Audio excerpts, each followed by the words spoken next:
दोस्तों, जय हिंद, वंदे मातरम। जैसा कि आप जानते हैं, मैंने वादा किया था आपसे इस समय मुलाकात करेंगे, अपने टाइमलाइन पे भी डाला था।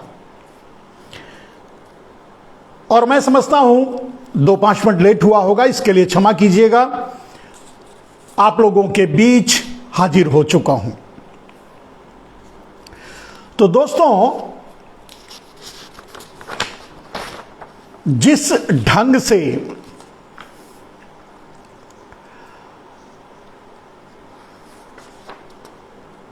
भारतीय जनता पार्टी अपना काम कर रही है, अपना एजेंडा सेट कर रही है, 2024 की तैयारी कर रही है,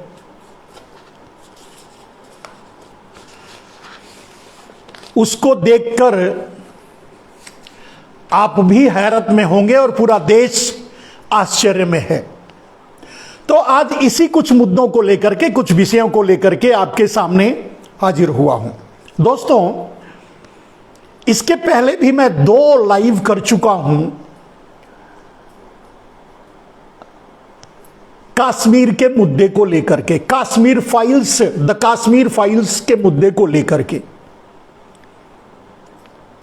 लेकिन मैं जब इस मुद्दे पर बात करना शुरू किया तो मैं खुद भी चकित हूं, यानी मैं खुद भी आश्चर्य में हूं कि इसके पीछे इतने बड़े बड़े षड्यंत्र, इतने बड़े रहस्य भी हो सकते हैं, यह अंदाजा मुझे भी नहीं था दोस्त।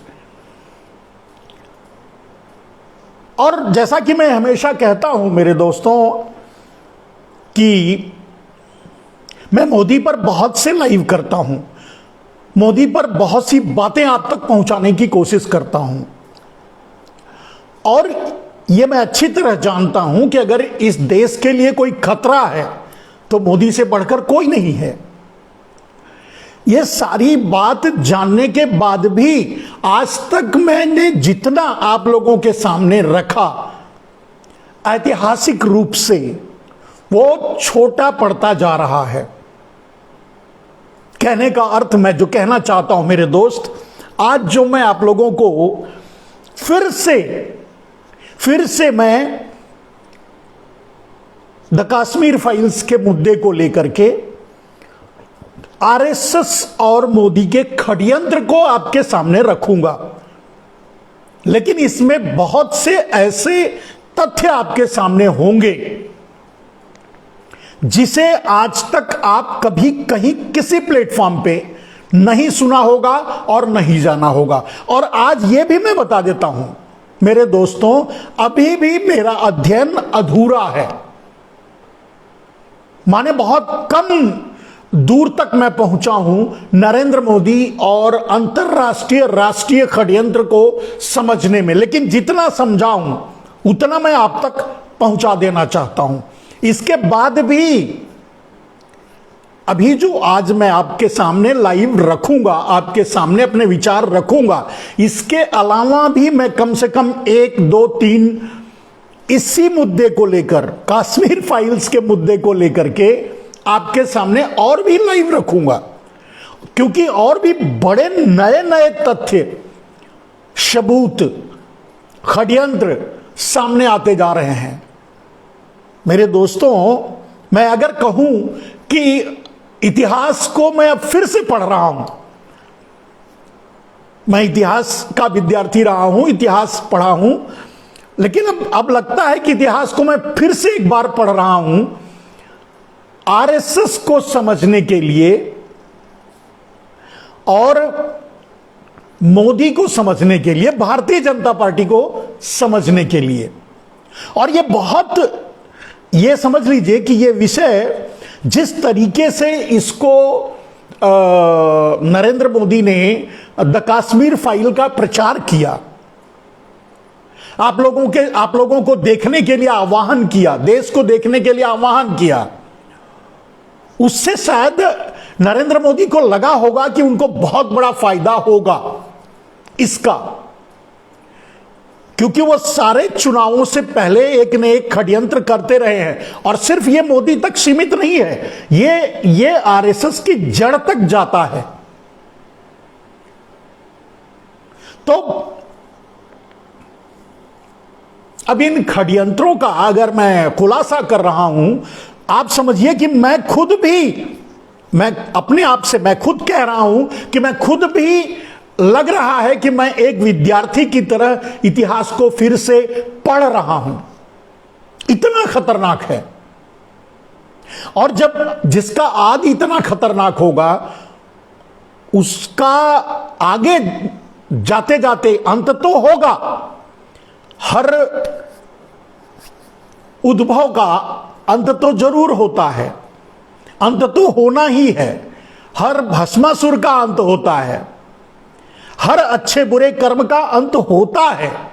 जिसका आदि होता है उसका अंत निश्चित उसी समय हो जाता है जब आदि यानी शुरुआत होता है।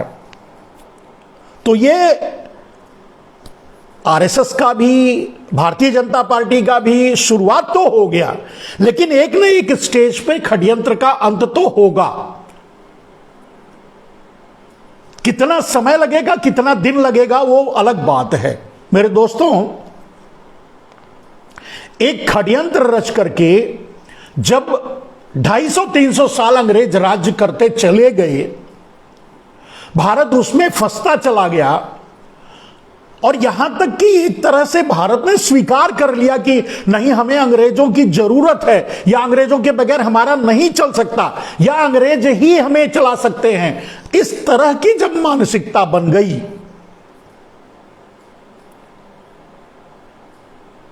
तब कहीं जाकर के 250-300 साल बाद, लगभग 250 साल बाद, 16वीं 17वीं 18वीं 19वीं 17वीं 18वीं 19वीं का लगभग 300 साल बाद, तब जाकर के देश ये समझ पाया कि अरे हम तो गुलाम हो गए, षड्यंत्र हमारे साथ रचा गया। उतने दिन लग गए समझने में। तो षड्यंत्र ऐसे ही होते हैं। और मेरे दोस्त, ऐसा नहीं है कि उस समय जब अंग्रेज भारत को गुलाम कर रहे थे तब कोई बोल नहीं रहा था, बोलने वाले भी थे, लेकिन उनके साथ खड़े होने वाले भी थे। मैं आज आपको इतिहास में बहुत पीछे नहीं ले जाऊंगा, मैं सिर्फ आपको इतिहास में आरएसएस और उसके आसपास, आरएसएस के उद्भव, आरएसएस के जन्म और उसके आसपास से मैं शुरू करके आपको चल रहे षड्यंत्रों को बताने की कोशिश करूंगा। और मेरे दोस्त, सिलसिलेवार बताऊंगा। इसके लिए सबसे पहले मैं आप सभी लोगों का अभिनंदन कर लेता हूं। मैं मनमोहन मिश्रा आपका अपने इस प्लेटफॉर्म पे स्वागत करता हूं, और आपसे अनुरोध करता हूं, गुजारिश करता हूं, प्रार्थना करता हूं कि जिस भी माध्यम से आप इसे शेयर कर सकें, लोगों तक पहुंचा सकें, लोगों तक पहुंचाइए। क्योंकि जो बातें मैं आपको बताऊंगा, जो बातें मैं आपके सामने रखूंगा, वो अद्वितीय होंगी। वो ऐसा नहीं है कि इसे आप जान नहीं सकते, लेकिन कोई कोशिश नहीं करता कोई जानने की। अब ये समझ लीजिए, आज टेलीविजन के इस युग में 2 मिनट, 1 मिनट के अंदर 100 खबरें दिखा रहे हैं। उसमें कौन सा तथ्य और सच आपके सामने रखा जाएगा? और तब जबकि पूरे मीडिया को कैप्चर कर लिया गया हो, पूरे मीडिया को गोदी मीडिया बना दिया गया हो, पूरे मीडिया को गुलाम बना दिया गया हो, पूरा मीडिया अडानी अंबानी का हो, उस समय आपके सामने सच रखा जाएगा, सच पहुंचने दिया जाएगा, यह तो संभव ही नहीं है। तो असंभव काम को संभव किसे करना है? आप लोगों को, क्योंकि इसके पीड़ित आप लोग हैं, हम हैं, देश है।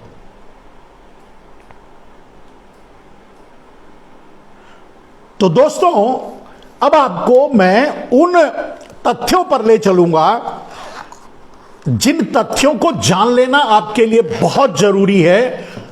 आप कश्मीर फाइल्स एक बहुत छोटी सी घटना है। इस मेरे कहने का अर्थ यह मत कोई निकाल ले, छोटी सी घटना मतलब देश का इतना बड़ा नुकसान हुआ, हिंदुओं का इतना बड़ा नुकसान हुआ, उनका पलायन हुआ, उनको मारा गया, जो भी हुआ एक मतलब बहुत बड़ी घटना है। लेकिन जब हम आकलन करोगे कि कितने बड़े बड़े षड्यंत्र रचे हैं इस आरएसएस और बीजेपी ने, तो आपको लगेगा अरे बाप रे, ये तो फिर भी। इसलिए मैं कह रहा हूं कि हर मतलब नरेंद्र मोदी और भारतीय जनता पार्टी और आरएसएस का जो षड्यंत्र है, हर षड्यंत्र एक से बड़ा है। हर षड्यंत्र उनके एक से बढ़कर एक है। मेरे कहने का अर्थ यह था। मेरे दोस्त, अब आप आरएसएस को समझने के लिए सबसे पहले और भारतीय जनता पार्टी को समझने के लिए सबसे पहले आपको जानना होगा भारतीय जनता पार्टी के संस्थापक और आरएसएस के संस्थापक को। आप जानते हैं कि भारतीय जनता पार्टी की स्थापना 1980 में की गई और आरएसएस की स्थापना 1925 में हुई थी। तो आरएसएस 1925 से काम कर रहा है और अपने षड्यंत्रों का संचालन कर रहा है। और भारतीय जनता पार्टी राजनीतिक पार्टी के रूप में जब अपने आप को देश के पटल पर रखती है, देश के सामने रखती है, तो उसके अपने आदर्श को जब प्रस्तुत करती है तो एक नाम लेती है, आप जानते हैं, श्यामा प्रसाद मुखर्जी का। भारतीय जनता पार्टी को समझने के लिए आप समझ सकते, पहले आपको जानना होगा श्यामा प्रसाद मुखर्जी के बारे में। फिर आपको मैं बताऊंगा आरएसएस की स्थापना कब हुई और आरएसएस के बड़े कुछ नेता जैसे हेगड़ेवार हुए, गोलवरकर हुए, देवरस हुए, राजेंद्र सिंह हुए, सुदर्शन हुए और उसके बाद मोहन भागवत हुए। तो इन सब के मतलब क्रियाकलापों को आपके सामने रखूंगा, तब आप समझ पाएंगे कि ये कश्मीर फाइल क्या है और क्यों है। आपको समझने में आसानी होगी। तो सबसे पहले आप समझिए श्यामा प्रसाद मुखर्जी को। श्यामा प्रसाद मुखर्जी की पूजा भारतीय जनता पार्टी करती है, उनका फोटो लगाती है। और पिछले साल मैं गांव में था, उस समय मैं देखा कि हर स्कूल में, हर जगह जहां भारतीय जनता पार्टी आरएसएस थी, जहां शाखा थी उनकी, वहां जो है वो श्यामा प्रसाद मुखर्जी का फोटो लगाकर पूजा करना, चढ़ाना और वगैरह वगैरह ये सब कर रहे थे। तो अब आपको दोस्तों समझना होगा श्यामा प्रसाद मुखर्जी को।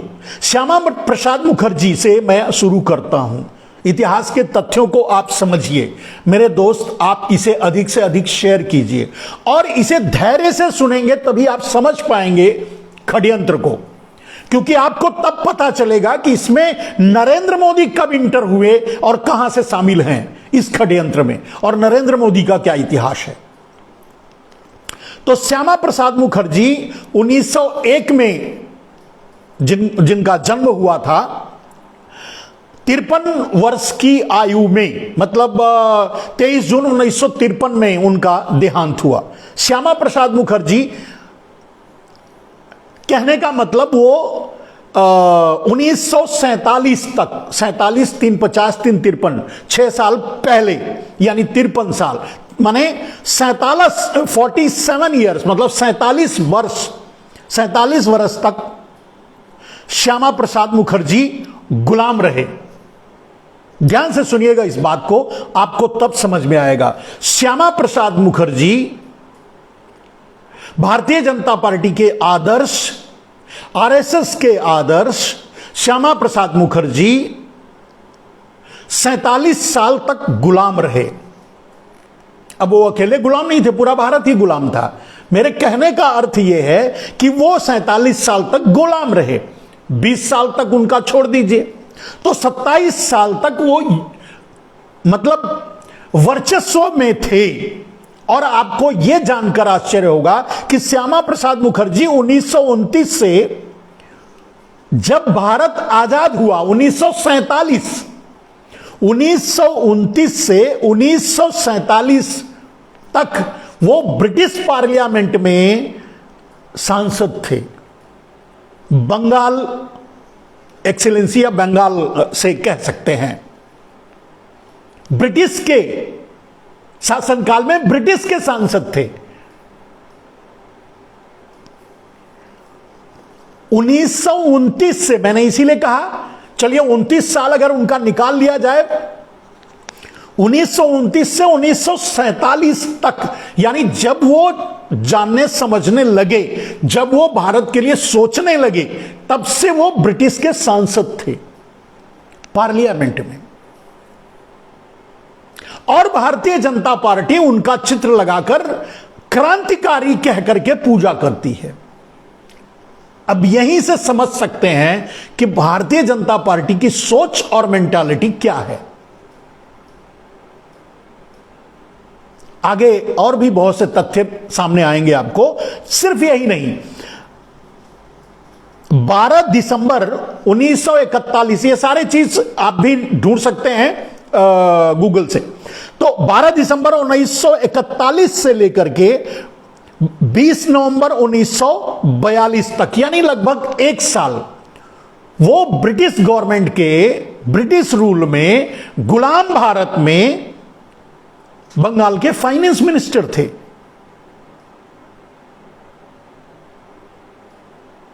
आप समझ रहे होंगे कि मतलब श्यामा प्रसाद मुखर्जी कितने बड़े क्रांतिकारी थे।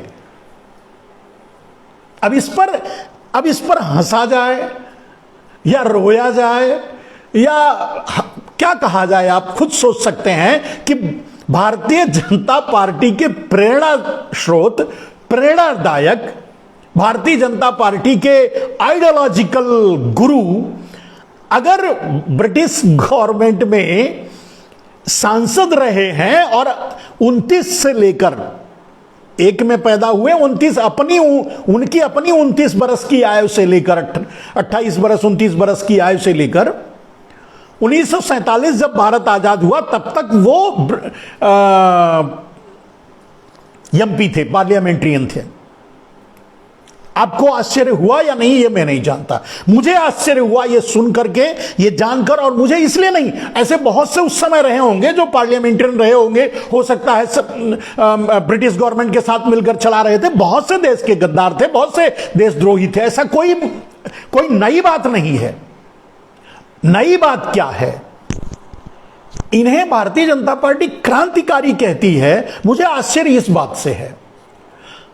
और एक क्रांतिकारी, इसमें भी मतलब गूगल पे भी यही लिखा है कि भारतीय जनता पार्टी ने ही अपडेट किया होगा कि मतलब ये बहुत बड़े क्रांतिकारी थे और क्रांति किए थे वगैरह वगैरह वगैरह। अब कितने बड़े क्रांतिकारी थे आप अंदाजा लगा सकते हैं। पार्लियामेंट्रियन थे और फाइनेंस मिनिस्टर भी बंगाल के, और उसके बाद भी उन्हें यह कहा जाता है कि वो क्रांतिकारी थे। और कब से क्रांतिकारी माने गए? 1947 में आजाद हुए, उसके बाद शायद वो कांग्रेस में शामिल होकर के सरकार में भी रहे, और सरकार चलाने का मतलब उस समय नेहरू के सरकार में भी श्यामा प्रसाद मुखर्जी संभवतः सरकार में रहे। उसके बाद तब उन्होंने जनसंघ की स्थापना की। संभवतः इस बात को हम और कभी और मतलब उनके एंगल को, उनके जनसंघी एंगल को कभी और आपके सामने रखेंगे। आरएसएस का ये पॉलिटिकल विंग जो सबसे पहली बार जनसंघ के रूप में सामने आया, संभवतः ये उसके संस्थापक रहे होंगे संभवतः। मैंने पूरी तरह से अभी उसको एलिबरेट नहीं किया है, मतलब समझ नहीं पाया हूं, आपको मैं बताऊंगा। लेकिन मेरे लिए सबसे बड़ा आश्चर्य की बात थी कि ये अगर भारतीय जनता पार्टी के गुरु हैं तो आप समझ लीजिए पूरे भारतीय जनता पार्टी की मेंटालिटी, उससे पहले भारतीय जनता पार्टी की सोच, आरएसएस की सोच, या आज जो भारतीय जनता पार्टी या इनकी भूमिका, आरएसएस इनकी भूमिका क्या रही होगी, इनका काम क्या रहा होगा देश के लिए, कौन सी क्रांति किए होंगे। और एक बात जान करके आपको, जब मैंने सबका अध्ययन किया, मैंने फिर उसके बाद आता है नंबर आरएसएस का, आरएसएस के गोलवरकर जी को और हेगड़ेवार सबसे पहले संस्थापक थे। हेगड़ेवार 1925 में जब आरएसएस की स्थापना हुई तो हेगड़ेवार, गोलवरकर, राजेंद्र सिंह, और मैं समझता हूं उसके बाद तो जैसे हेगड़ेवार 1925 से 1940 तक, 1925 में उन्होंने आरएसएस की स्थापना की थी। 27 सितंबर 1925 में उन्होंने आरएसएस की स्थापना की थी। उनका जन्म 1989 में हुआ था और उनकी मृत्यु 1940 में, यानी जब स्थापना उन्होंने 1925 में की, उसके पहले वो गुलाम रहे थे। अब 1900 अगर 89 है, 90 समझ लीजिए, तो 90 10 और 15 मतलब 40, 1940, माने अपने 40 साल, 30-35 साल लगभग गुलामी का, अपनी जवानी के रूप में उन्होंने गुलामी झेली। और 1925 और 1940 ये 15 साल ही ले लिया जाए जब उन्होंने आरएसएस की स्थापना की। अब आपको यह समझने में आसानी होगी कि गोलवरकर भी और हेगड़ेवार भी और देवरस भी, ये सभी गुलामी के काल में पैदा हुए थे। थोड़े थोड़े दिन गुलाम रहे थे, उसके बाद आजाद हुआ देश। लेकिन आपको किसी का, मतलब इनमें से ये मध्य मार्ग, जैसे मान लीजिए क्या उस समय भी आप जब देखेंगे इतिहास में तो आपको दो धड़ा बटा हुआ मिलेगा।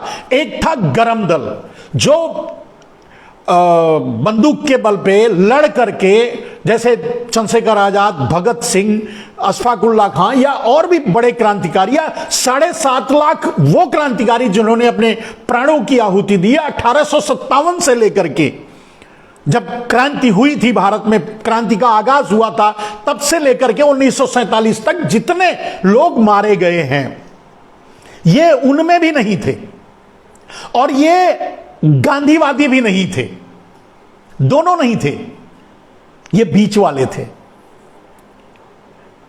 हालांकि कांग्रेस से भी साठगांठ रखते थे, गांधी जी से भी साठगांठ रखते थे उधर, और बाद में आप जानते हैं कि उनको, गांधी को मारा भी, उधर अंग्रेजों से साठगांठ रखते थे ना। ये मतलब देश को आजाद कराने के लिए ये ना बंदूक उठाने वालों में से थे और देश को आजाद कराने के लिए ना ये नारा लगाने वालों में से थे, यानी गांधी की तरह ये बीच वाले थे, यानी अंग्रेजों के तरह। आप समझ गए होंगे मेरे दोस्त। अब आपको सिलसिलेवार में सिर्फ ये पूरा अगर डिटेल्स बताऊंगा तो काफी आपका समय जाएगा। मैं उसमें समय बर्बाद ना करके मैं आपको उस मुद्दे पर लाना चाहता हूं जो कश्मीर फाइल के जरिए नरेंद्र मोदी अब देश में करना चाहते हैं। तो आपको यह जानना जरूरी है कि नरेंद्र मोदी कहां इस ट्रेन में चढ़े, यानी आरएसएस वाली ट्रेन में कब और कहां से चढ़े, यह आपको जानना जरूरी है। मेरे दोस्तों, आप बड़ी तेजी से जुड़ भी रहे हैं और आप कमेंट्स भी लिख रहे हैं। मैं आपका कमेंट्स का स्वागत करता हूं और मैं आपको आपके सारे कमेंट्स का जवाब भी दूंगा, लेकिन बात को सिलसिलेवार अगर करेंगे तो अच्छा रहेगा, छूट जाएगा मुझसे, क्योंकि बहुत गंभीर विषय है। तो अब आरएसएस के कुछ नाम, जैसे केबी हेगड़ेवार जो संस्थापक सदस्य थे, जो 1925 से 40 तक अपने देहांत तक वो वही हेड रहे। फिर उसके बाद गोलवरकर आए। गोलवरकर भी जब तक जिंदा रहे उन्होंने भी 41 साल की गुलामी देखी, लेकिन वो भी फाइटर नहीं थे कि मतलब अंग्रेजों से लड़ने वाले थे या इधर इनमें से नहीं थे। तो 1940 में इन्होंने संभाली, जब हेगड़ेवार जी का निधन हो गया, उसके बाद तब आरएसएस की भूमिका गोलवरकर ने संभाली 1973 तक, अपने मरने तक। वो भी आरएसएस के मुख्य रहे। फिर उसके बाद देवरस आए, वो भी, और फिर उसके बाद राजेंद्र सिंह आए। और मैं समझता हूं राजेंद्र सिंह से यह बदलाव आया कि कोई मरने तक आरएसएस का चीफ नहीं रहा। 1940 से 1973 तक गोलवरकर थे, वो अपनी मृत्यु तक रहे। उसके बाद देवरस आए और देवरस 1973 से 93 20 साल तक वो आरएसएस को चलाया, और जबकि उनकी मृत्यु 3 में हुई, माने पहले ही छोड़ दिया था। उसके बाद राजेंद्र सिंह ने ले लिया थी जिम्मेदारी, और फिर उसके बाद तो राजेंद्र सिंह, देवरस, राजेंद्र सिंह और सुदर्शन, ये तीनों अपने कार्यकाल को करने के बाद, मतलब आरएसएस में रहने के बाद में इनकी मृत्यु हुई। मतलब हेगड़ेवार और गोलवरकर की तरह अंतिम सांस तक वो मुख्य नहीं रहे। अब आपके सामने मोहन भागवत हैं। यह है इतिहास आरएसएस का। लेकिन आरएसएस के इतिहास के बाद वाले लीडर जो 1947 के बाद हैं, उन पर क्या कहा जा सकता है? कुछ नहीं। लेकिन 1947 से पहले वाले जो लीडर्स हैं, अगर उन पर आप ध्यान देंगे, उन पर जैसे गोलवरकर जी हुए और हेगड़ेवार हुए, और देवरस भी 1915 में, 1947 में आजाद हुआ, वो भी 32 साल गुलाम रहे, यानी कम से कम 15 साल तो अपनी जवानी के गुलामी में बिताए हैं। तो इन लोगों का, मतलब इन तीनों का अगर जब इतिहास देखेंगे तो ये कहीं कभी आपको ऐसे, इनका इतिहास ये नहीं मिलता है कि ये अंग्रेजों से लड़ाई लड़े हों, अंग्रेजों से लोहा लिया हो, अंग्रेजों से फाइट किया हो, भारत की स्वतंत्रता के लिए लड़ाई लड़ी, ऐसा कुछ नहीं है। यानी आरएसएस का जन्म, अगर, क्योंकि वो उनका एक कपड़ा भी पहनते थे, उनका बूट भी पहनते थे, टोपी वोपी सब उन्हीं की तरह, मैं समझता हूं कि आरएसएस का जन्म टोटली अंग्रेजों की गुलामी करने के लिए हुआ था, या यूं कहें कि अंग्रेजों की लल्लू पंजू करने के लिए, दलाली करने के लिए, शुद्ध भाषा में कहें तो अंग्रेजों की दलाली करने के लिए हुआ था। और आपने श्यामा प्रसाद मुखर्जी के बारे में तो जान ही लिया है कि वो तो सीधे सीधे मतलब अंग्रेजी सरकार से जुड़े हुए थे। तो ये है इनके आदर्श का इतिहास। जब इनके आदर्श के इतिहास को आप समझ लेंगे मेरे दोस्त, तब आपको समझ में आ जाएगा। जब मैं आगे की बात बताऊंगा, आप अच्छी तरह समझने लगेंगे। जनसंघ के रूप में, माने जनसंघ के रूप में आरएसएस ने कोई ऐसा कुछ भी नहीं कर पाया विकल्प देने में। और मुझे याद है, मैं बचपन में देखता था, इनका चुनाव चिन्ह दिया, जलता हुआ दिया शायद होता था, दीपक और बाती, ऐसे ही ये लोग प्रचार करते थे। तो दीपक बाती का इनका चुनाव हुआ करता था। इनको कुछ हासिल नहीं हो पाया जनसंघ को। तो फिर इन्होंने आजाद भारत में षड्यंत्र करके अपने वर्चस्व को कायम करने की कोशिश शुरू कर दी। कैसे? अब वो आगे चली। जनसंघ के बाद जब कुछ नहीं कर पाए तो इन्होंने 1977 में, उस समय 1975 में इंदिरा ने यह लगा दिया था, इमरजेंसी लगा दिया। तो इमरजेंसी को मुद्दा बना करके जनता पार्टी का गठन किया गया। जनसंघ और प्लस बहुत सी पार्टियां, कुछ और पार्टियां मिलकर के जनसंघ का गठन किया और 1977 में इन्होंने जीत भी हासिल कर ली। 295 सीट यानी पूर्ण बहुमत लगभग समझ लीजिए, 295 सीटों के साथ मोरारजी ने सरकार बनाई। उसमें भारतीय जनता पार्टी शामिल थी। ध्यान दीजिएगा, अब यहां से शुरू होता है गेम प्लान। उस गेम प्लान को जो आज इंप्लीमेंट किया जा रहा है, उस गेम प्लान को उससे पहले भी तैयार किया गया था। तब 1977 में 295 सीटों के साथ जब मोरारजी ने सरकार बनाई तो भी उस सरकार में ये थे, सम्मिलित थे। लेकिन इनकी मंशा इनको कब्जा करने की थी और दुर्भाग्य से मोरारजी देसाई प्रधानमंत्री बन गए। इनको वो भाया नहीं। मोरारजी देसाई ऐसे नहीं थे जो इनके राह पर चले, यानी संघवादी नहीं थे मोरारजी देसाई। अब इनकी गड़बड़ होने लगी। फिर इन्होंने सरकार से अलग हो गए। मोरारजी देसाई की सरकार गिर गई। उसके बाद उठापटक चलती रही। 77 में सरकार बनी थी। मेरे ख्याल से 2080 के आने से पहले ये अलग पहले ही हो गए थे। और फिर इन्होंने बीजेपी की स्थापना, भारतीय जनता पार्टी की स्थापना की 1980 में अटल बिहारी वाजपेयी के नेतृत्व में।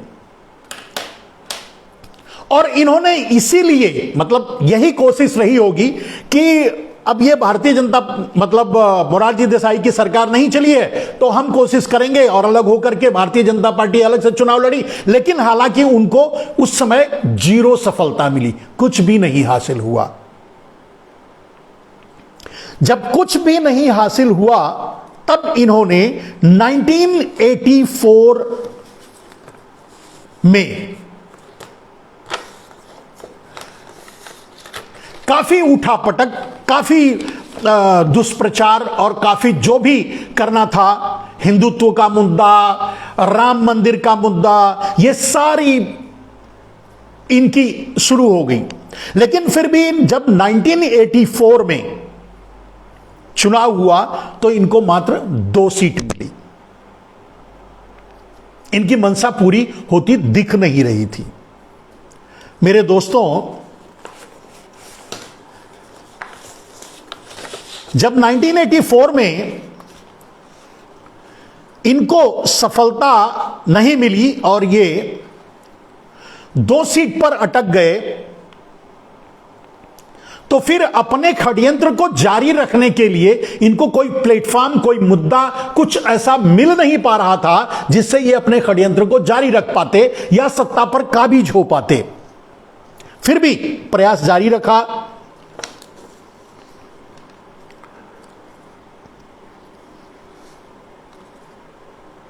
और दोस्तों 1989, मतलब 1984 में इनको 2 सीट मिली और 1989 में आकर के इनको 85 सीटें मिली। अब ध्यान से सुनिएगा मेरे दोस्त, यहां से षड्यंत्र शुरू हो जाता है। 85 सीटें मिलने का, अब क्यों, कैसे, राजनीतिक क्या उठापटक थी वो मैं बाद में कभी और किसी और मुद्दे पर। आज जो मुद्दा है वो ये है कि इस द कश्मीर फाइल्स कहां से बनी, किसने बनाई, इसके लिए जिम्मेदार कौन है और इसको जिम्मेदार ठहराया किसको जा रहा है और इसका फायदा कैसे उठाया जा रहा है। इस बात पर मैं आपका ध्यान खींचने के लिए, इसलिए उसके गर्भ में न जाकर के, राजनीतिक उठापटक के गर्भ में न जाकर के, मैं एक घटनाक्रम को ही आपके सामने रख रहा हूं। बीजेपी को 1989 में 85 सीटें मिली। अब सत्ता की चाबी जाकर के इनके हाथ में आ गई। ठीक है, फिर इन्होंने उस समय सरकार उठापटक करके, बहुत ज्यादा बहुमत से कोई सरकार नहीं थी, और उस समय वीपी सिंह की सरकार बनाई 1989 में अपने 85 सीटों के समर्थन से। षड्यंत्र का क्या था आप समझ लीजिए। वहीं से उसके पहले मंदिर मंडल कमंडल ये सब कुछ शुरू हो चुका था। मंदिर का मुद्दा और उस मंदिर के मुद्दे पर वोट मांगना, ये सब आरएसएस शुरू करवा चुका था। तो वीपी सिंह की सरकार बनी जो 85 सीटों के साथ इनके समर्थन से सरकार बनी। यानी अगर ये समर्थन देंगे तो सरकार बनेगी, भारतीय जनता पार्टी समर्थन देगी तो सरकार बनेगी, भारतीय जनता पार्टी समर्थन नहीं देगी तो सरकार नहीं बनेगी। वीपी सिंह की सरकार में मुफ्ती मोहम्मद गृह मंत्री थे। ये मुफ्ती मोहम्मद वही है मेरे दोस्त जिनकी बेटी के साथ मिलकर के नरेंद्र मोदी जम्मू कश्मीर में सरकार चला चुके हैं। अब ये आपको समझने में आसान हो जाएगा कैसे। तो वीपी सिंह की सरकार में इन्होंने अपने कोटे से दबाव डाल करके, क्योंकि वो पहले 4-5 साल रह चुके थे, कुछ महीनों के लिए मैं समझता हूं 16 जुलाई से लेकर के 1989 तक और 1989 से लेकर के 16 जुलाई 1989 से लेकर के 11 जनवरी 1990 तक कृष्ण राव को वहां का राज्यपाल बनाया गया था। उसके बाद भारतीय जनता पार्टी अपने कोटे से इनको जगमोहन को फिर से राज्यपाल बनवाया और इनके जगमोहन जी राज्यपाल का शपथ ग्रहण यानी राज्यपाल का पदभार इन्होंने 19 जनवरी 1990 को संभाला था। और 19 जनवरी 1990 का ये वही दिन है जब कश्मीर फाइल का शुरुआत हुआ। यानी कश्मीर फाइल के लिए कहानी लिखी जाने लगी, यानी कश्मीर फाइल के लिए लोगों की बलि दी जाने लगी, यानी कश्मीर फाइल के लिए कश्मीर को जलाया जाने लगा। ठीक है, अब इसमें कहेंगे आप, थोड़ा सा भ्रमित हो सकते हैं कि इसमें पाकिस्तान का हाथ था। पाकिस्तान का और भी बहुत जगह, मैं अभी आगे चल करके बताऊंगा कि पाकिस्तान का और बहुत जगह हाथ था जो भारतीय जनता पार्टी के समर्थन यानी भारतीय जनता पार्टी के सहयोग से पाकिस्तान का समर्थन था, हाथ था, वो आगे भी बताऊंगा। तो अब जगमोहन वहां के राज्यपाल थे। फारूक अब्दुल्ला की सरकार इस्तीफा दे चुकी थी, सरकार वहां नहीं थी, जगमोहन जी राज्यपाल थे। ठीक है, मनमोहन सिंह वीपी सिंह प्रधानमंत्री थे। सरकार चल रही थी भारतीय जनता पार्टी के समर्थन से। एक सेकंड भी वो सरकार नहीं चलती अगर भारतीय जनता पार्टी समर्थन नहीं देती। और जम्मू कश्मीर के प्रभारी थे नरेंद्र दामोदर दास मोदी, राजनीतिक प्रभारी भारतीय जनता पार्टी की तरफ से। आपको खेल समझ में आ गया होगा, मैं समझता हूं, समझ में आने लगा होगा, मैं समझता हूं। मेरे दोस्त, अगर आज नरेंद्र मोदी से पूछा जाए कि भाई प्रभारी तो आप ही थे, राज्यपाल आप ही का था, सरकार भी आपकी ही थी, एक सेकेंड में आप गिरवा सकते थे, आप तो प्रभारी थे, आप कह सकते थे, आपका राज्यपाल था, वो लागू करवा सकता था, या आप सब मिलकर के वीपी सिंह की सरकार गिरवा सकते थे। या वीपी सिंह को यह कह सकते थे या दबाव डाल सकते थे कि अगर इमीडिएट एक्शन नहीं लिया गया, मिलिट्री एक्शन नहीं लिया गया कश्मीर में, तो हम सरकार गिरा देंगे, इतना ही काफी था। लेकिन ऐसा कुछ भी नहीं किया गया। किया क्या गया? ये बड़े आराम से वहां लोगों का पलायन होने दिया, लोगों को मरने दिया। और यूं कहिए, अगर मैं सीधे कहूं तो इन लोगों का सीधे हाथ था वहां कत्लेआम करवाने में और वहां के कश्मीरी पंडितों को वहां से विस्थापित करवाने में, वहां से हटवाने में, या वहां से वो लोग भाग कर आए। इनकी पूरी की पूरी मिली भगत थी, साजिश थी। ये पूरी की पूरे ये साजिश में शामिल थी। क्यों? क्योंकि अगले चुनाव में इन्हें मुद्दे की जरूरत थी। इनकी सीट थी 85, इन्हें सीट को बढ़ानी थी। राजनीतिक खेल।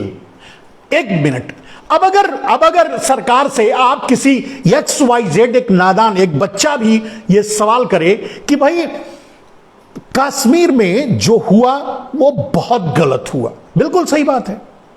कश्मीर में जो हुआ बहुत ही जुल्म हुआ, यह भी सही बात है। कश्मीर में जो हुआ वो किसी भी कीमत पे नहीं होना चाहिए था, यह भी सही बात है।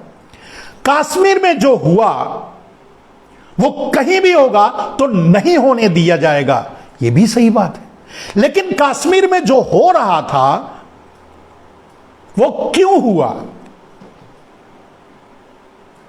और सबसे बड़ी बात, अगर यह पूछा जाए कि कश्मीर में जो उस समय हो रहा था,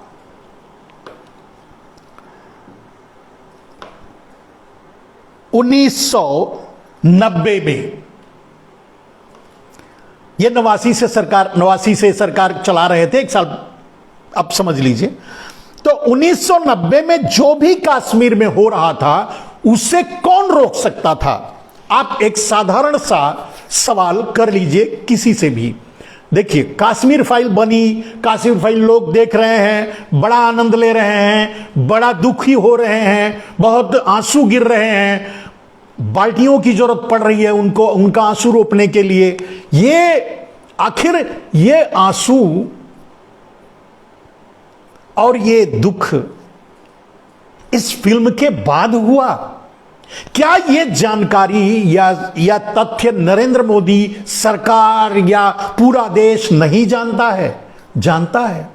लेकिन आश्चर्य ये भी है कि नरेंद्र मोदी ये कहते हैं कि ऐसे सच लोगों के सामने जाना चाहिए। अच्छी बात है, इसके अलावा भी बहुत से सच हैं, वो जाना चाहिए। तो आज अगर नरेंद्र मोदी से सवाल सीधे किया जाए, कोई पत्रकार, हिम्मत तो है नहीं, गोदी मीडिया कर नहीं सकती, दूसरी मीडिया को इंटरव्यू देंगे नहीं, अगर सीधे सवाल किया जाए कि मोदी जी आप उस समय जम्मू कश्मीर के प्रभारी थे, वहां भारतीय जनता पार्टी के समर्थन से सेंट्रल में सरकार थी, जम्मू कश्मीर में कोई सरकार नहीं थी, यानी राज्यपाल का राज था, राज्यपाल आपके कोटे का जगमोहन जी थे, तो यह घटना क्यों हुई? और अगर यह हुई, ऐसा हो रहा था, तो इस घटना को रोकने की जिम्मेदारी किसकी थी? और अगर इस घटना को रोका नहीं गया तो इसके पीछे का क्या राज है? क्यों नहीं रोका गया? इस घटना को होने दिया गया, क्यों होने दिया गया? क्या इसलिए कि आगे अब वीपी सिंह की कमजोर सरकार है, आपके बल पे चल रही है, कभी भी आप उस सरकार को गिरा करके इसी बात का, हिंदुओं के पलायन को मुद्दा बना करके आप चुनाव लड़ेंगे और पूर्ण बहुमत से आपकी सरकार बन जाएगी, सिर्फ इसलिए? दूसरा और क्या कारण है आप बताइए? भारतीय जनता पार्टी के सारे नेताओं से मेरा पूछना है, मैं पूछना चाहता हूं मैं जानना चाहता हूं, भारतीय जनता पार्टी के सारे नेता ये इस बात का जवाब दें कि जब उस समय रोकना का की जिम्मेदारी आपकी थी, रोकने का पावर आपके हाथ में था, तो वो कत्लेआम क्यों होने दिया गया, वो पलायन क्यों होने दिया गया, वो अन्याय क्यों होने दिया गया, जिसके लिए आज आप बल्टी भर भर के आंसू बहा रहे हैं इतने दिनों बाद? इसका कोई जवाब है? और सबसे बड़ी बात नरेंद्र मोदी जी से, मोदी जी तो जैसे मान लीजिए कि उत्तर प्रदेश का चुनाव हो रहा है या राजनीतिक प्रभारी कौन है, तो उस समय नरेंद्र मोदी भारतीय जनता पार्टी की तरफ से कश्मीर के प्रभारी थे। जगमोहन उनकी ही पार्टी के कोटा के राज्यपाल थे। बीपी सिंह को कभी भी कान मुरेर करके उनसे काम लिया जा सकता था, सेना को आदेश दिया जा सकता था, सेना को लगाया जा सकता था, तुरंत कंट्रोल किया जा सकता था। क्यों नहीं किया गया? गोलियां क्यों नहीं चलवाई गई? रोका क्यों नहीं गया? प्रोटेक्शन क्यों नहीं दिया गया? कश्मीरी हिंदुओं को भागने, कश्मीरी ब्राह्मणों को भागने क्यों दिया गया और उन्हें वहां से विस्थापित क्यों करवाया गया? फिर उन्हें ला करके दिल्ली में बसाया या जो भी किया उसके बाद उनका वो अलग इश्यू है, लेकिन वो हुआ क्यों और उसके लिए जिम्मेदार कौन है? अब इससे बड़ा कोई प्रमाण तो मैं नहीं समझता कि मिलेगा। लेकिन जब आदमी नंगा होकर झूठ बोलने लगे और झूठ को लोगों के सामने सच बताने लगे और लोग आंख बंद करके सच मानने लगे, तो क्या किया जा सकता है? और सीधी सी बात, मैंने कहा कॉन्स्पिरेसी, इसमें भारतीय जनता पार्टी की कॉन्स्पिरेसी थी। भारतीय जनता पार्टी, आरएसएस सीधे इन्वॉल्व था इस घटना में। क्या इस फिल्म में यह भी दिखाया गया है या इस फिल्म में यह सवाल उठाया गया है कि उसको कौन रोक सकता था, इसके लिए कौन जिम्मेदार है? नहीं, माने आधा सच अधूरा सच। लेकिन वो करवाया क्यों गया, सबसे बड़ी बात। अब आपका सवाल होगा कि भारतीय जनता पार्टी इतना बड़ा नरसंहार करवा दिया, यह सच है, इसमें कोई दो राय नहीं। आप इस घटना को खंगाल कर देख डालिए। कोई भी ईमानदार अगर फिल्मकार होता तो सीधे भारतीय जनता पार्टी का नाम लेता और यह कहता कि उस समय की सरकार जिम्मेदार थी, यानी भारतीय जनता पार्टी जिम्मेदार थी, इस घटना के लिए पूरे जिम्मेदार है।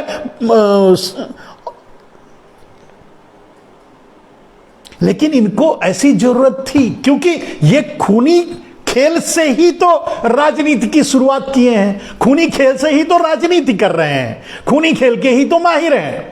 अब मेरे दोस्त, मैं 2002 में जब नरेंद्र मोदी मुख्यमंत्री बनकर गुजरात गए थे, तब से लेकर आज तक, तब से तो छोड़ दीजिए, तब से नहीं, लेकिन जब से वो 2000 प्रधानमंत्री बने हैं, तब से उनके इतिहास को खंगालकर मैं इस पर सवाल उठाता रहा हूं कि नरेंद्र मोदी 2002 में मुख्यमंत्री क्यों बनाए गए। और इस सवाल का जवाब मैं भी तलाशता रहा हूं, आप लोगों के सामने डालता रहा हूं। मेरे दोस्त, अब ये सवाल का जवाब मिला कि नरेंद्र मोदी, इतने बड़े बड़े गुजरात के नेता जहां मौजूद थे, वहां नरेंद्र मोदी उस समय जब 2001 में उनको, अब ये 2001, ध्यान दीजिएगा, 2000 में उनको मुख्यमंत्री बनाया गया, उस समय उन्हें उसी कत्लेआम का और उसके बाद की और भी बहुत सी घटनाएं हैं, इन्हीं षड्यंत्रों और कत्लेआम का पुरस्कार दिया गया मुख्यमंत्री बना करके। ये साबित, नरेंद्र मोदी ने पहले बार ही ये साबित कर दिया कि वो कुछ भी कर सकते हैं राजनीतिक सफलता के लिए। और ये इसमें अगर आपको या देश के किसी भी आदमी को यह लगता है कि इसमें नरेंद्र मोदी शामिल नहीं हो सकते, तो उसे सबसे पहले यह जवाब देना होगा क्यों नहीं हो सकते। क्योंकि इसी नाम पर मैंने कहा कि 1989 में 85 सीट थी, इन्हें ये संतुष्ट नहीं थे, वीपी सिंह की सरकार बनानी पड़ी। ये तो उस समय 1985 में सपना देखे थे, 1989 में ये सपना देखे थे कि ये पूरी सरकार बना लेंगे, नहीं बना पाए थे। तो इनका सपना था केंद्र की सत्ता में आना। केंद्र की सत्ता में आने के लिए जम्मू कश्मीर से बड़ा हथियार इनके पास कोई नहीं था, क्योंकि उस हथियार के जरिए ये उसे लंबे समय तक अपने चुनावी मुद्दे के रूप में भुना सकते थे। इसके लिए ये पूरा का पूरा षड्यंत्र आरएसएस ने रचा और यह कांड करवाया। यानी कश्मीर फाइल का अगर कोई डायरेक्टर है, प्रोड्यूसर है, कहानीकार है, रचयिता है, माने रियल द कश्मीर फाइल की बात कर रहा हूं मैं। ये तो फिल्म जो आप देख रहे हैं, फिल्म देख रहे हैं, जो रियल अगर कोई प्रोड्यूसर, डायरेक्टर और अगर कोई है तो वो थे नरेंद्र मोदी, क्योंकि वहां के प्रभारी थे। और उनकी मास्टर मतलब डिजास्टर्स से कैसे राजनीति की जाती है, लोगों को मारकर, मरवाकर, कत्लेआम करके कैसे राजनीति की जाती है, उन्होंने बाद में साबित किया है। ऐसा नहीं है कि वो एक घटना थी और उस घटना के बाद कभी ऐसा नहीं हुआ। जितने भी घटनाएं हुई हैं आपको मैं कई बार बता चुका हूं, आगे भी बताऊंगा, बताता रहूंगा कि कब कब कैसे कैसे उन्होंने कत्ल को, खून को, लाशों को उन्होंने हथियार बनाया है अपनी राजनीतिक महत्वाकांक्षा को पूरा करने के लिए।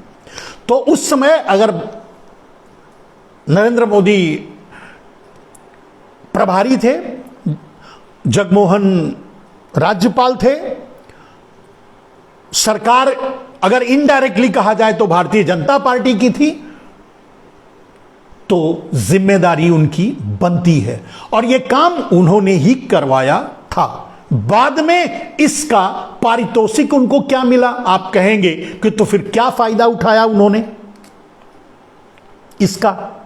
तो उस समय यह काम तो होने दिया और इस मतलब जो कश्मीर फाइल बन गई, यानी कत्लेआम हो गया कश्मीर में, उसको होने दिया, चुपचाप देखा, कुछ भी नहीं किया। और मेरे दोस्त मतलब जो रिकॉर्ड के अनुसार इसके विपक्ष में मतलब इसके विरोध में संसद में कांग्रेस पार्टी के राजीव गांधी ने संसद का घेराव किया था कि जम्मू कश्मीर में कार्रवाई की जाए। और भारतीय जनता पार्टी सरकार में थी, वो नहीं बोल रही थी कि कार्रवाई की जाए और नहीं कर रही थी, नहीं करवा रही थी। एक सेकंड में कर सकती थी, एक सेकंड में करवा सकती थी।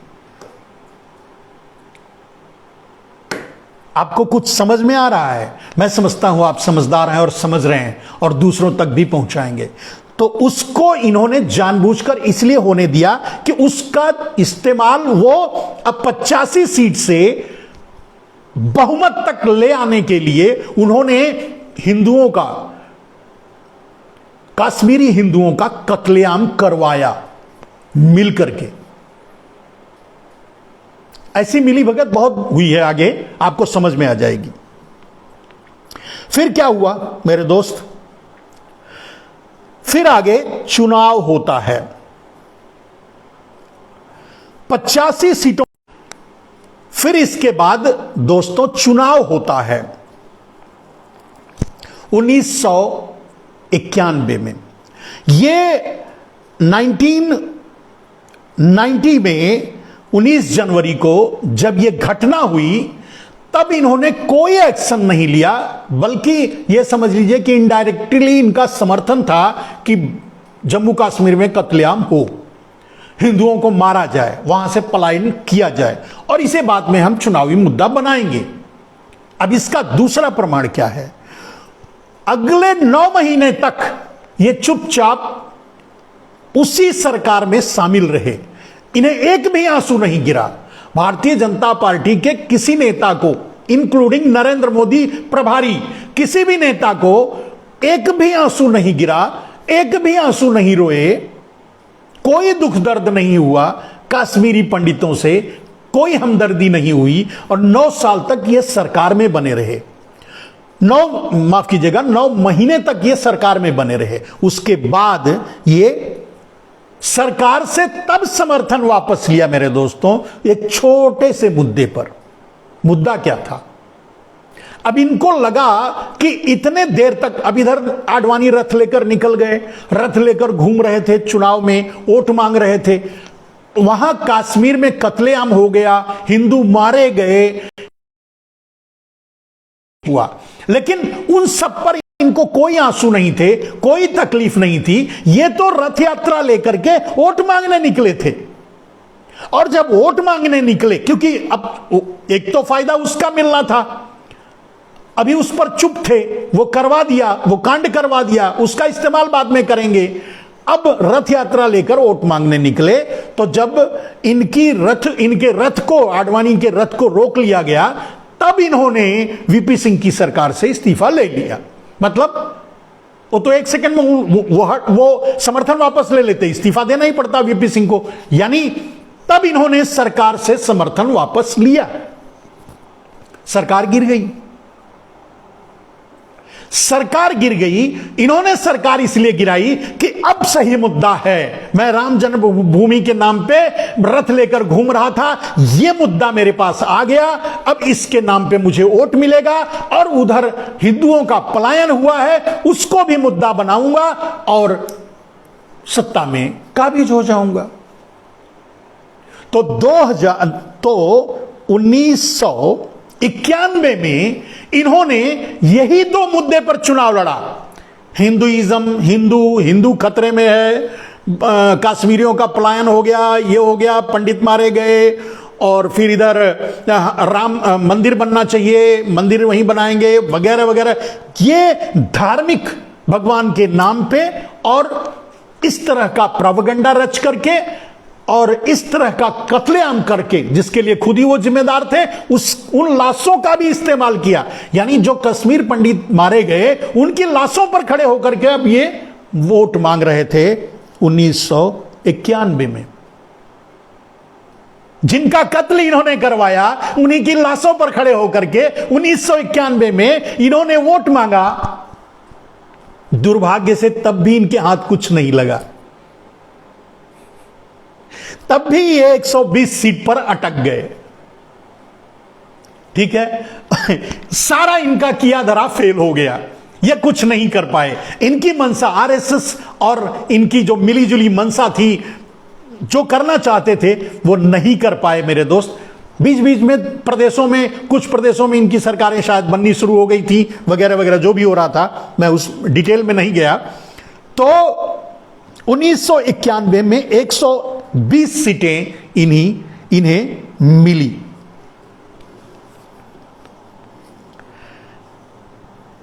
उन्नीस सौ 91 में 20 सीटें जब मिली तो नरसिंहा राव प्रधानमंत्री बने।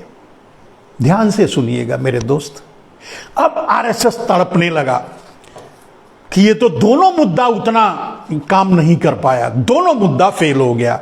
हमने इतने हिंदुओं को भी मरवा दिया, हमने इतनी लाशें गिरवा दी, उन लाशों पर खड़े होकर वोट मांगा, राम मंदिर के नाम पे वोट मांगा, फिर भी कुछ हुआ नहीं, 120 से पर आके अटक गए।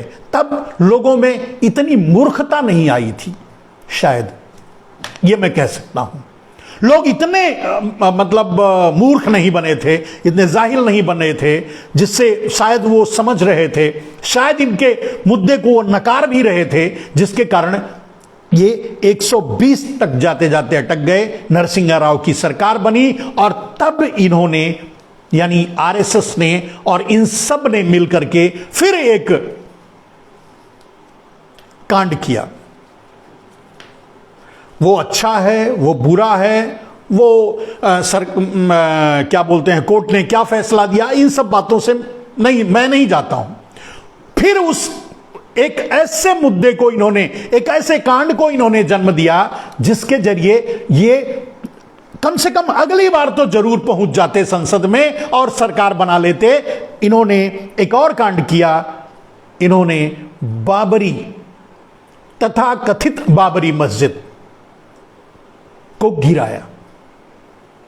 तथाकथित इसलिए कह रहा हूं क्योंकि कुछ और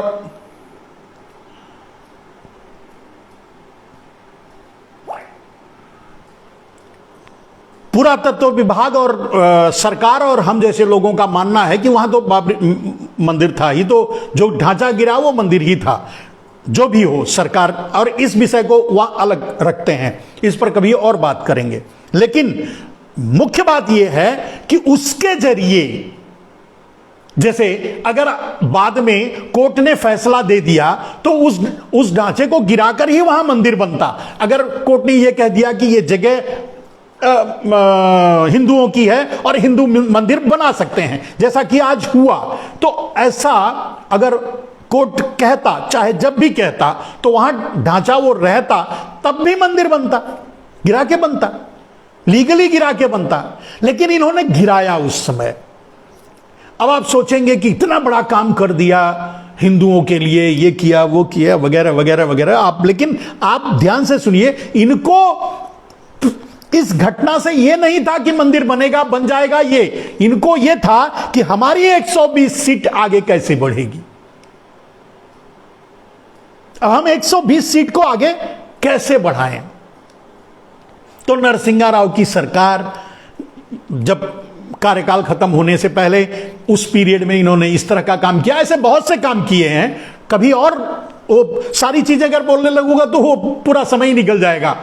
तो और भी बहुत से कांड किए हैं, लेकिन उनमें से एक बड़ा ये काम है जिसको इन्होंने अंजाम दिया, फिर उसके नाम पर वोट मांगा। मेरे दोस्त, नरसिंहा राव पूरे कार्यकाल अपना कार्यकाल पूरा किया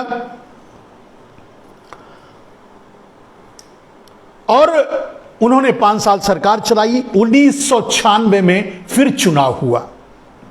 जब फिर चुनाव हुआ 1996 में, तब भी इतने कर्मकांडों के बाद, इतने अत्याचारों के बाद, इतने घालमेल घोटाले के बाद भी इनको 20 सीट ही आगे बढ़ी। पहले 120 थी, बाद में 40 बढ़ी तो 161 हुई, और तब भी 182 सीट पे जाके अटक गए कहीं कुछ 1998 में।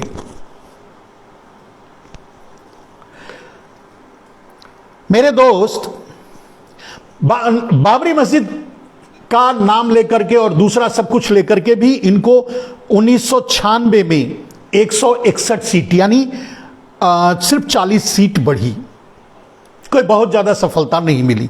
फिर ये, क्योंकि सरकार सत्ता में किसी को स्पष्ट बहुमत नहीं मिला था, लेकिन जोड़ तोड़ करके फिर वाजपेयी ने 13 दिन की सरकार बनाई। इनका सपना अब धीरे धीरे पूरा हुआ लगता है। जम्मू कश्मीर के कत्लेआम से लेकर बाबरी मस्जिद से लेकर ये सारे कांडों से लेकर, धर्म के नाम पर वोट, राम मंदिर के नाम पे वोट, या दूसरे सारे ड्रामों को लेकर के इन्होंने इतने दिनों में यही हासिल किया। तो 13 दिन की ये मिलीजुली सरकार बनाए। 13 दिन के बाद इनको इस्तीफा देना पड़ा, बड़ी तकलीफ हुई। फिर किसी तरह सरकार चली, 1.5-2 साल दूसरे मंत्री रहे, उन पर मैं नहीं जाऊंगा, नहीं तो टाइम बर्बाद होगा आपका। 1998 में फिर चुनाव हुआ। इसके बीच में भी इसी तरह के षड्यंत्र ये रचते रहे, काम करते रहे, और उन्हीं के नाम पर, मतलब हिंदुत्व और कत्लेआम या इन सब चीजों पर, या लाशों पर खड़े होकर इसी पर ये वोट मांगते रहे। और 1998 मध्यावधि चुनाव हुआ, 1998 में ये 182 सीटों तक पहुंचे, फिर भी दूर रह गए। मेरे दोस्त, जब 1998 में 182 सीटों तक पहुंचे और किसी तरह जोड़ तोड़कर सरकार बनाई, वो सरकार चली 13 महीने, 413 दिन। अब 413 दिन सरकार तो चली, लेकिन इनके मन में यह समझ में आ गया, इन्होंने यह तय कर लिया कि अगली सरकार हमें बनानी है, चाहे जो भी हो, कैसे भी करके।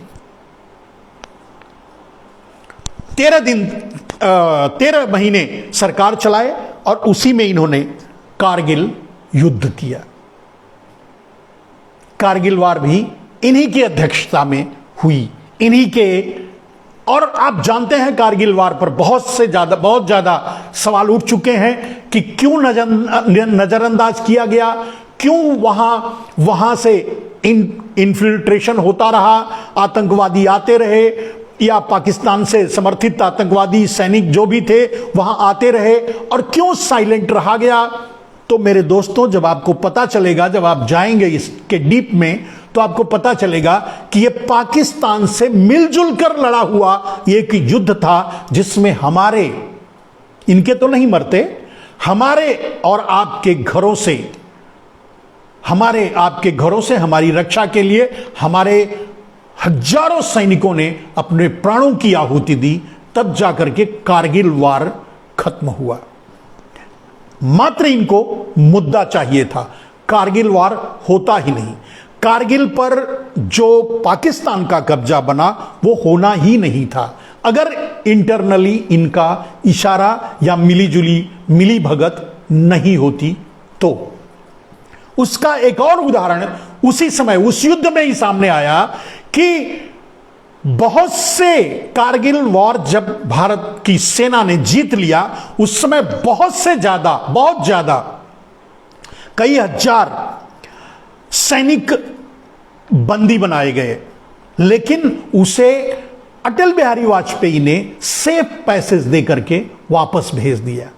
यह इसका सबसे बड़ा प्रमाण था कि यह मिलाजुला वार था, सोची समझी साजिश थी, मात्र अपने आप को पूर्ण बहुमत में लाने के लिए। मेरे दोस्तों, 13 महीने की सरकार चली गई, और आप जानते हैं कारगिल युद्ध को, हमारी सेनाओं के वीरता को इन्होंने मुद्दा बनाया और उसी पर चुनाव लड़ा, उसी का इस्तेमाल किया। और 1998 की और 1999 में तब ये कुछ लोगों के साथ मिलकर के, कई पार्टियों का गठबंधन करके, गठजोड़ करके, तब कहीं जाकर के ये संसद में बहुमत हासिल कर पाए, मिल करके, अकेले नहीं। इतना षड्यंत्र करने के बाद, इतना कत्लेआम, इतना खून बहाने के बाद, इतना देश के लोगों का खून बहाने के बाद, इतने लोगों की लाशों पर खड़े होकर के, तब ये 1999 में वाजपेयी की सरकार बनी। मेरे दोस्त, 1999 में जब वाजपेयी की सरकार बनी तो वो 5 साल चली, 6 साल जो भी चली, और यही वो समय है जब भारत के बिकने की नींव रखी गई। यही वो 5 साल है जिसमें भारत के बेचने की योजनाएं बनाई गईं। यही वो द्रोह काल समझ सकते हैं, यही भारत का वो द्रोह काल है जब भारत का विनाश शुरू हुआ। जिस विनाश के रास्ते पर एक एक कदम प्रतिदिन भारत आगे बढ़ रहा है, अब नरेंद्र मोदी के नेतृत्व में। मेरे दोस्त, ये बातें आपको बताकर अब 1999 के बाद की कहानी हम आपको बाद में बताएंगे, लेकिन यहां आपको यह मैं बताना चाहता हूं कि भारतीय जनता पार्टी और आरएसएस का जन्म सिर्फ और सिर्फ षड्यंत्र के लिए हुआ, सत्ता के लिए हुआ, किसी भी कीमत पे सत्ता को हासिल करने के लिए हुआ। और जिसने प्रूव किया कि वो कुछ भी कर सकता है, उसी को वही आज प्रधानमंत्री है।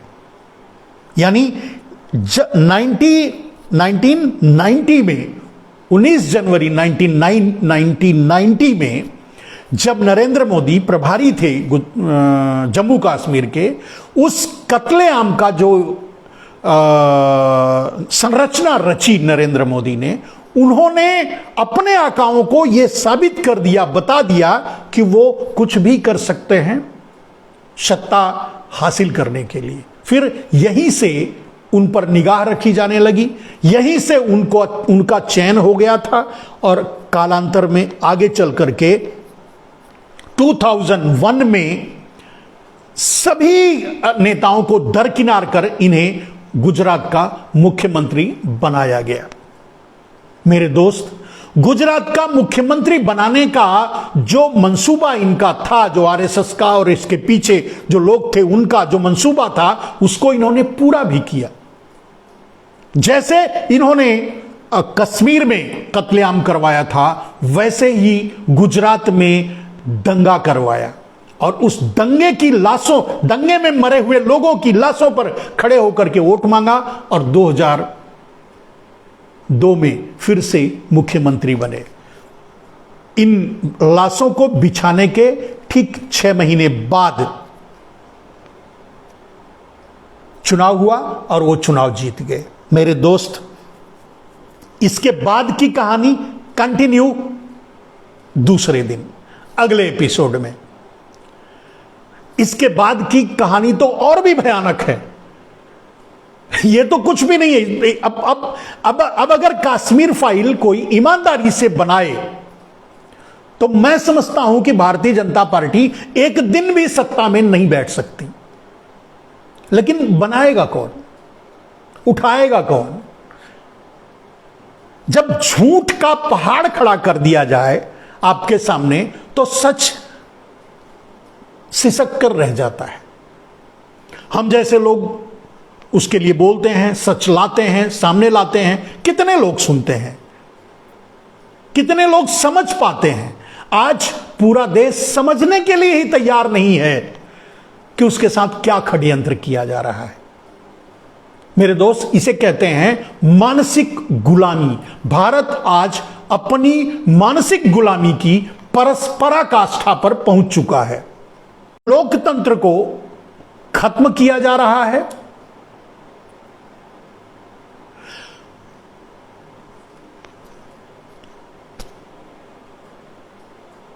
मेरे दोस्त, आगे की कहानी मैं कल बताऊंगा। कल या अगला जब एपिसोड, कल या परसों जब भी मैं अगला एपिसोड करूंगा, नरेंद्र मोदी का 2001 के पहले की, 2001 से पहले की ये गाथा आपने सुन ली मेरे दोस्त। अब इसके बाद की कहानी आपको मैं अपने अगले एपिसोड में बताऊंगा।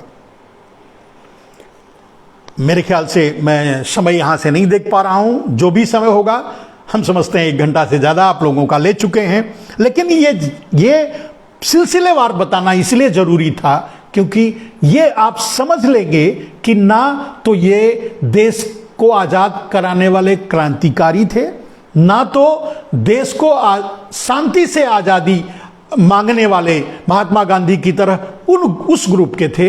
ये उस ग्रुप के हैं जो अंग्रेजों से हाथ मिलाकर काम करते थे, अंग्रेजों के साथ रहकर काम करते थे और अंग्रेजों के लिए काम करते थे। इन्होंने अंग्रेजों को बसाने में, इन्होंने अंग्रेजों को, यहां तक कि इनकी इच्छा नहीं थी कि अंग्रेज चले जाएं। और भी बहुत सी चीजें हैं, मैं कल आपके सामने, या मतलब जब अगले एपिसोड में आपको बताऊंगा। आज के लिए बस इतना ही। जय हिंद, वंदे मातरम।